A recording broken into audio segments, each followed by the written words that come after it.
Так, запускаемся.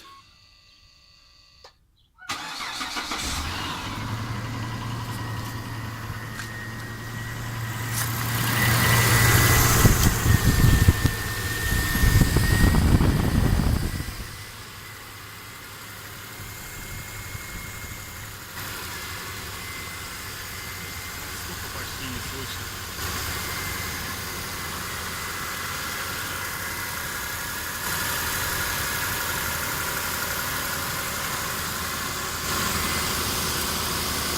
Сегодня тепло очень на улице, машина на солнце стоит.